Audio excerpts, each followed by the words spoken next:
So hey guys, what's up? Welcome to Wellness 20 new channel. So let's talk about thousands held curfews in nearly 40 cities across US.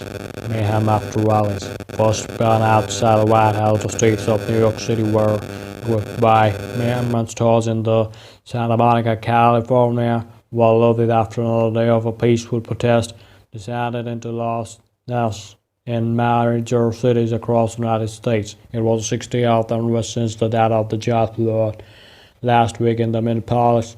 The National Guard was deployed to assist the armed police departments and dozens of mayors extended curfews. The police adjusted their tactics after widespread looting and rioting over the weekend.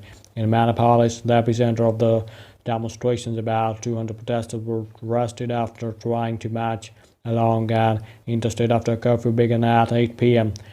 The rest kept a relatively quiet night compared with the chaos of the past several days. Flames nearly 2 stories high leapt from the trash cans and piles of the street debris, sending acrid smoke into the air around Union Square in the New York City. Unemployment is gasoline and then abuse of power is the match, one protester said after literally smashed the windows of the Duane Ready drugstore in the Lower Manhattan.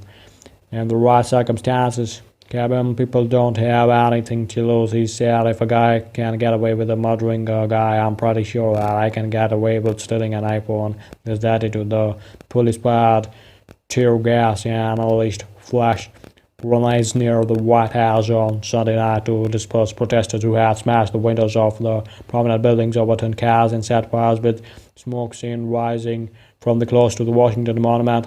The White House went dark, turning up almost all of its external lights as protesters seated outside. Dozens of the Facebook employees, in rare public criticism on Monday of their own company, protested executive decision not to do anything about the inflammatory post that President Trump had placed on the giant social media platform.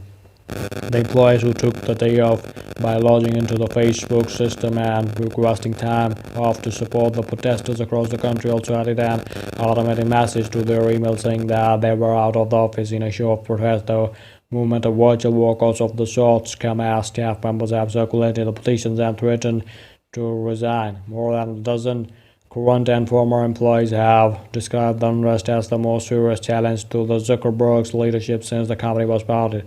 U.S. to designate Antifa terrorist outfit. The president also said his administration would be designated Antifa as a terrorist organization, implying a shorthand for anti-fascist. But Antifa is a movement of activists who dress in black and call themselves anarchists, not an organization with a clear structure that can be penalized under law. Moreover, U.S. law applies terrorist designation to foreign entities, not domestic groups. So if you like the channel, so kindly subscribe to it.